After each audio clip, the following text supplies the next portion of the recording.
Hi, welcome to No PPT Talk. I'm Raj, founder DataMyth. DataMyth is a SaaS-based reporting solution that helps marketers to build reports with automated analysis and performance insights and writing.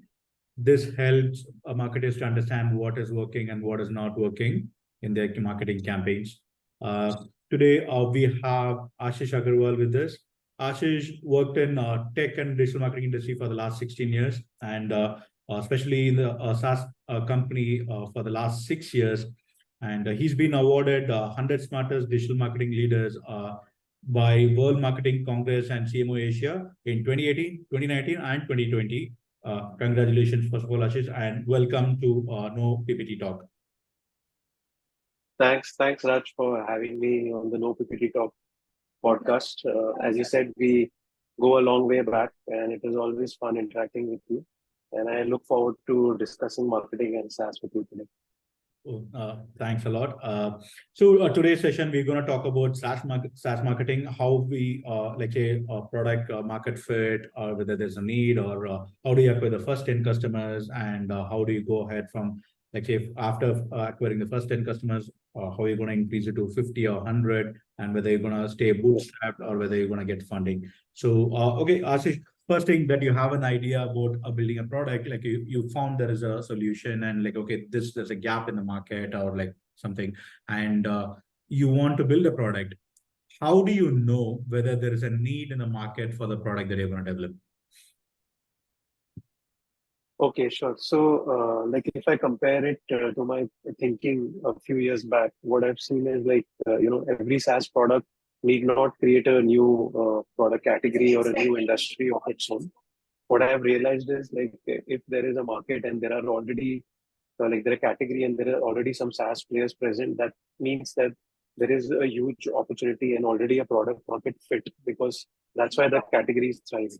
So I think the opportunity is to kind of look at a lot of things like let's say reviews, negative reviews, especially on some things, and then find out, look at Reddit forum discussions and find out, what are the shortcomings or what people feel can be improved further in these products. And then if you are able to build something which kind of addresses these and also get feedback from people also based on like on the product that you're building, I think that's a better recipe to come up with a product which will have a ready market, for you to address. So that's the way I think about it. I think. Got it. And along with that, you talk to your network, your friends, your colleagues, and discuss the idea, and then see whether and validate the idea. From when it comes from Yeah. multiple people, different ideas, then you'll have an understanding of what we are going through, and based on that understanding, also that could also help you, to validate whether it's a proper one or not, right?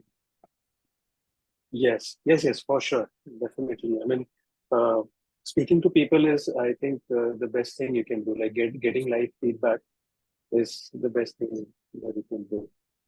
Got it. So now that you validated your idea and you understood that there's a market for your product and you built your product, now the next critical part is how do you get your first 10 customers? Because when we launched DataMyth, it was actually a very tough task for us to go ahead and find the first 10 customers. It was a very big challenge for us. Whenever I attended forums or any meeting or any events, they talk overall about like the top level things that will help you to get customers, but then like they did not go into specifics of how did you get your first 10 customers, right?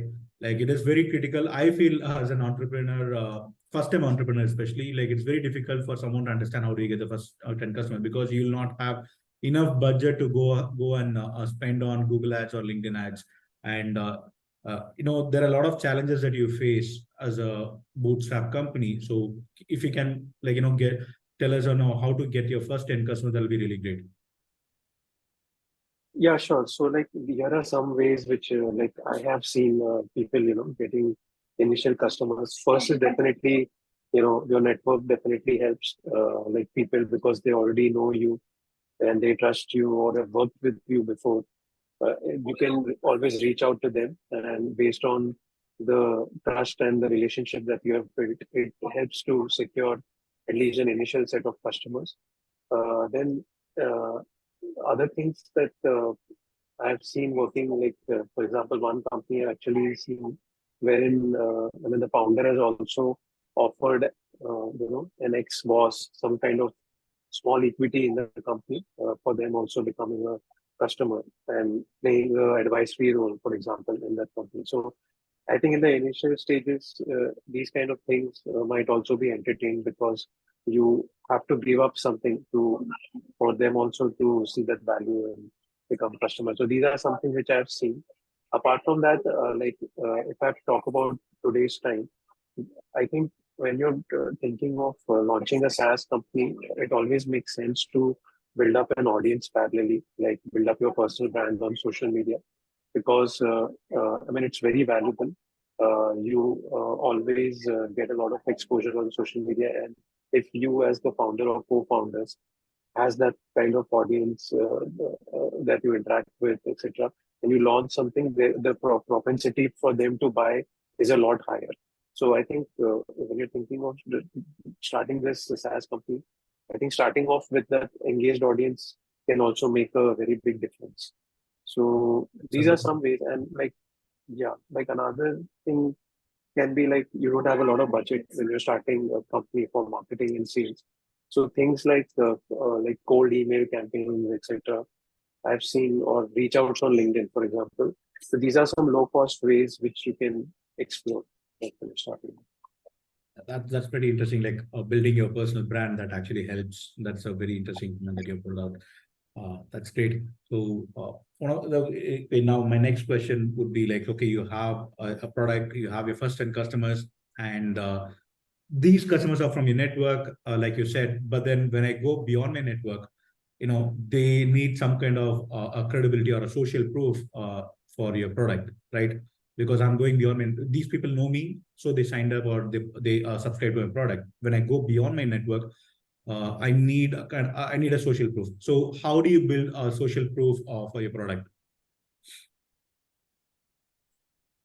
Okay, so for social proof, of course, you need to have some customers. Like if you don't have customers yet and you're trying to market your SaaS product, then you will have to use your work experience or your own brand as something to get that initial social proof. But once you have some customers, I think like recently I've used tools like testimonial.to, for example. So wherein if you can place it within the product, when they like the product, they can quickly leave a review, and that review basically gets added to a page on your website, which collates all the reviews that you have received from this tool. So it makes the process of collection of reviews and displaying them online very easy. Then you can direct people or you can include a link to that page whenever you're reaching out. So that's a live updating page with more testimonials. So I think that kind of a mechanism, it's not used as much as of now, but I think it will be used more and more as we go ahead. And of course, this is for, I would say, products which are in maybe like a lower price bracket. But as you move to higher price bracket SaaS products, there might be a different strategy wherein you might reach out to them, get a video testimonial or get a text testimonial from them. And I've seen some established companies also running programs wherein they reward customers for giving them testimonials. Now, the reward can be like getting them to maybe speak in one of their events, or it can be things like giving them tickets to such events in the industry which might be valuable to them. So, a lot of different strategies can be used for these. Got it. So how about, like, say, now you've spoken about testimonial.io and getting testimonials from your clients. How about building your brand social proof in, like, say, platforms like G2 or Capterra or any other platforms such as such? Yeah, that's a great point, Raj, because historically, I used to see Gartner and Forrester being, the main resources which people used to reach out to for figuring out which SaaS product to go after. But over a period of time, as you said, G2 Capterra, they have really grown, and they come up higher on search typically if you compare. And they have a lot more other product categories also, SaaS product category. So I think it is extremely important to be present here. And in fact, these platforms also provide a lot of different tools for you to also get reviews for your product. Like you can work with them, collaborate with them to run campaigns which will like offer the reviewer Amazon discount coupons or $5 to $10 coupons for them to leave a review for your product on that platform. So it's easy to provide incentives and kind of procure reviews for your product. Definitely something which is very valuable for any SaaS company. So you've been awarded anything from G2 or Captain for that?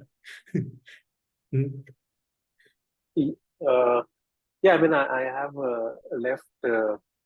I have left 2, 3 reviews on G2 just to try out. I did get around $20 coupons or so. Not use them, but yeah, it's That's nice. definitely like enticing. Yeah. Yeah, I understand that. That's great. Okay. Okay. So that is very very interesting point, that like incentivizing your users to get some kind of reviews and build your social proof for your product. That's very interesting. So now that okay, you have your base users and you have your social proof built. Now that you have to go beyond your network and you have to increase your number of paid users, right? So next is like, how do you go ahead with increasing the 10 users to, like, say, 50 or 100 users? And what are the different channels or approach that you would follow to, get to that number? So, like, if you can, like, put it down, like, say, okay, I would use, email or Google Ads. Again, I think like you will not have enough money to spend on Google Ads as you have only 10 users. So definitely there will be some other ways to go ahead with it. So if you can explain that, that'll be great. Yeah. Yeah, I mean, as you said, rightly said, like, I mean, you won't have that kind of marketing budget even at this point, but at least you have some kind of social proof that you have built up, and you are in a position where maybe you have a lot of email IDs, etc., that you're getting into your system and you can reach out to. So at this stage, like, I think it makes sense to have something like a newsletter or a mechanism wherein you have frequent touch points with your prospects, so you can provide them valuable information on the industry in which your SaaS product is in. And like, I like the 80-20 rule, wherein like out of 5, for every 4 posts which I'm offering value to the audience, maybe 1 I will use that to market my product to. And I've typically seen like a lot of sales coming in once you have set this mechanism and it's going on for, let's say, 3, 4, 6 months. Then you will see that sales coming in, because what happens is, when you're having so many frequent touch points, you tend to be on top of mind of the prospect when they're trying to make a purchase. So, and it's like, I think that era is over now, where you could just run a LinkedIn ad, for example, and somebody seeing 1 or 2 ads will come and buy a product, etc. So I don't think that works. You have to build trust basically with end prospect before making the sale. So I think that approach has worked. And another thing is, what I've seen is like webinars work well, because on other platforms like social media, etc., people are generally scrolling. They will give you some sort of an attention. But in webinars, let's say you have a 20-minute or a 30-minute webinar, you have the opportunity to get their focused attention for a longer period of time. So at least they will ask you questions, or there will be a conversation with people, which ultimately, if not at that time, some point later, might lead to some sort of business from these people. Got it. So like you mentioned, yeah, multiple touch point really helps, to gather like everybody like into to your product. Like, say, what we have done also is like send emails, cold emails, and then follow them on LinkedIn and try to connect with them and engage with them on LinkedIn, and then try to run LinkedIn ads so that they see our product in multiple places, and then they see, okay, even if they are not interested out of curiosity, they want to see, okay, what they are offering, and they'll come to my tool. And once they come to my website and then take a free trial, then I have, they're in my database, and then I try to talk to them, and then get set up a meeting with them, and then try to convince them, or like explain the features, and then try to convince them to be a paid user. So that kind of work, that's a very interesting and valid point, that multiple touch points are very it's a way to go ahead right now. Single touch point doesn't work right now to just build your pipeline, right? Yeah. Great. So, okay, so now like one important question that like I've seen many people have asked me, like even I've asked them also, is like, okay, now I have some kind of paid users that I have, like, okay, I'm getting some revenue every month, and I have my operational cost is X or Y, and uh, major thing I think of it like, okay, should I stay bootstrapped or should I go for funding, like to, go beyond, like to increase my SaaS, like to develop my product, or to increase my revenue, whatever may be the reason. The one thing that everybody thinks of it is like, okay, should I stay bootstrapped or should I go funded? Yeah, I mean, that's a very interesting question and like a perennial debate, which always keeps on going. I have worked like on both sides. So, like for example, I worked with a company which got bootstrapped to almost 50 million USD ARR. Wow. So, but the owner of that company, I mean, he had a mindset wherein, he never wants to go the funding route because he'll lose control, and then the profitability also goes down. And he wanted to operate it as a real business, not just like take money and then expand and then have profitability problems, and then probably would have to exit and make profit for himself, but then not for the company as a whole. So I mean, I think his philosophy uh, was such that he was happy with what the company could do. But in that same industry, we had competitors who, let's say, 5 years back, were not, maybe 1/10 or one. They were doing maybe at business at a level which was, let's say, 1/5 or 1/3 of this company. But 5 years after getting funding, they were able to do a lot of spends on things like marketing, participating in events, etc. And then they were able to create a lot more brand awareness and visibility for themselves. But yeah, I mean, then what has also happened is they also grow. I think they depend a lot then on that money to come in at frequent intervals to keep growing at that rate too. So, I mean, to be honest, like I've not seen many companies who once have gone down the funding route, then they're able to curtail their spends at some point down the line. It only increases. So there's Yeah. more need of, yeah, I think funds, etc. So I think it all boils down to the philosophy also of the people who are in the leadership, what they want out of. I think that's a major driver. But I think both the approaches do seem to work well. I mean, It I don't know completely depends. what's your experience. So I feel it depends on the kind of product and the kind of feature that you're going to develop. Like say, for example, like I've seen some products where they're still bootstrapped and they've made millions of dollars, and they've developed on their own. Wherein I've seen some of the companies. Well, when I met the founders, they were like, no, without seed funding or without Series A, I wouldn't have been able to scale up like the level where I'm right now today. So it completely depends on the founders, like you said, and it depends on the kind of product that you're developing, right? That involves a lot of, Right, right, like you said, it's a constant debate that comes in the industry, like every now and then, and people are right. always like in a dilemma, saying like, okay, whether I want to go for funding or I'll stay bootstrapped. That's always there. Yeah, There's no yes or like there's no like a right or wrong answer for this, I feel. Yeah. yeah. I mean, if I look at it from a marketing standpoint, the marketers always want to go down the funding route, is what I feel, because they will have that capital, to play around with, experiment with from a marketing standpoint. But in companies where it's bootstrapped, they are forced to be a lot more diligent with the money that they have at their disposal.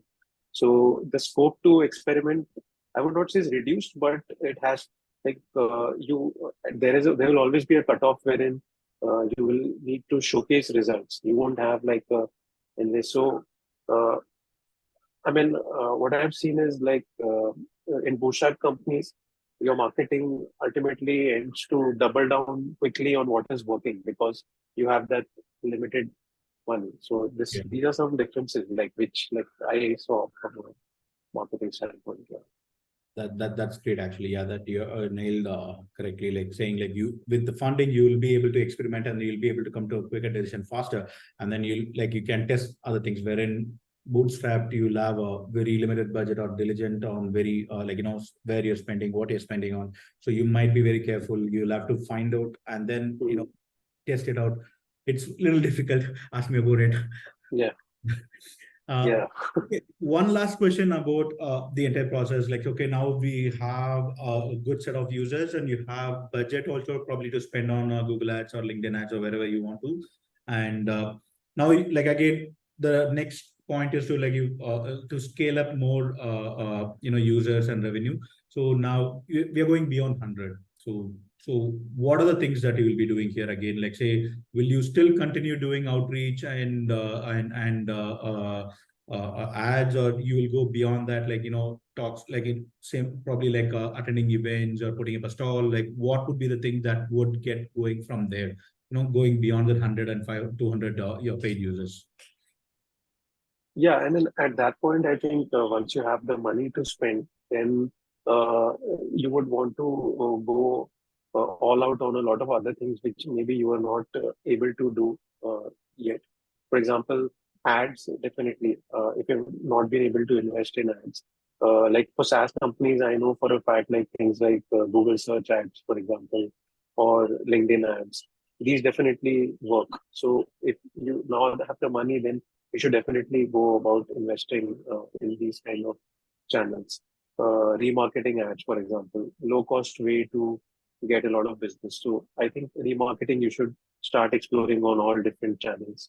If YouTube makes sense, you can also look at YouTube ads, for example, for your brand. So I think on the ad landscape, I would definitely invest a lot more money. If I need to take a look at maybe rebranding the brand, I have that kind of money. I've seen in SaaS world, having a good positioning and a good branding strategy also plays a critical role. So if you're at that stage where you feel, okay, I might maybe need to do a rebrand and reposition myself in the market, maybe this is a good point to do that.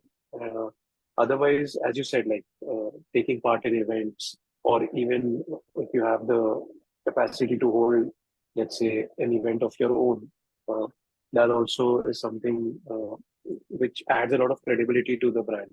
So all these things, I think I would definitely explore. And maybe if on the SEO front, let's say I was doing, I would probably invest a lot more in SEO at this point and create really good world class content for my website, because I mean from a long term standpoint it becomes like a very critical strategy, right? So I would invest in a lot better content that I can put out on my website, etc. Yeah, So I think these are some things. thanks for Yeah. bringing in SEO as a point, like, because I was thinking like the whole point we did not talk about SEO at all. Like, it plays a major role in terms of traffic driving and lead generation and everything. So uh, one of the major things I would also recommend to everyone is like invest time on SEO and on content marketing. Try to generate more content for your website, more content in terms of highly related content, not just like any piece of content that goes on a website that doesn't actually help.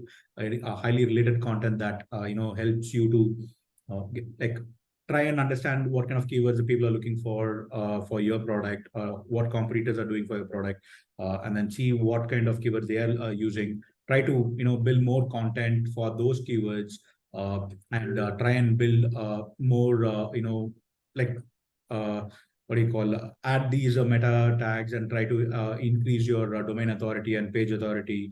Try to have good backlinks. Don't do any black hat SEO. Try and get more valuable links from your known source or good source. That would actually help to improve your traffic, organic traffic. Eventually it's going to take some time, but it is the best and the well, very non-paid way to get your branding up with in front of everyone. And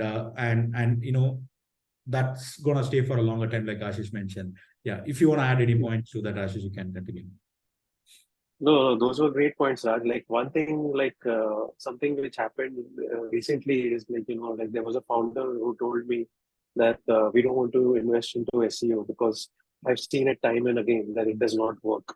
So I have seen people who have come to these kind of conclusions because of measuring SEO too early. 2 3 Yeah, months is not enough, as you said. I would say it's a very long term game. Even yeah, if you start seeing some traffic 6 8 months, uh, that still might maybe not get you business directly. But if I look at a 5 year landscape, at that point, if I have not done anything, I would maybe look back and say maybe I should have started that. When I started off, that I would be in a much better position. So instead of coming to that situation, I would say start it, grow it slowly, so that on a 5 year horizon you would stand at a good place with your SEO efforts, rather than not doing anything and thinking that it won't help, and then realizing it some point later, and then having to start from scratch at that point. So I think yeah. That it's that's that's definitely. that's very that's perfect actually. Like, yeah, it's like just to conclude, like what we discussed, like, yeah, like, to understand your product market fit, or like you want to know whether there's a market, like just talk to your colleagues and probably do a survey with your friends and friends who are in the network, and try to read about what the competition is doing, how their validation is. And then once that is done, you develop a product and talk to your network to, since they work with you, they will be the first person to sign you up with as a customer. And once you build that, like try and get more testimonials from the users, build your credibility online, build social proof for your product, be on G2 or Capterra, and like Ashish mentioned, like try to incentivize your users to to get more reviews for your product. And once that is done, try to use email outreach program to increase that 10 to 50 or 100, whatever that number could be for you. You can use, like we have used multiple tools. One of the tools that stands out for me, Ashish, is Apollo.io, which I've been using it, and that's really good. That helps to outreach program for me. And SEO is the key. Don't forget, and do not say like, okay, I've done SEO for a month and it did not work. That is not going to work for anyone. You have to invest a lot of time and effort on SEO. That is going to get you to the in front of a lot of people who are looking for your product. Okay, so that's about it. And thanks a lot, Ashish. It was a wonderful session, and I know a lot of valuable insights, great experience you shared with us.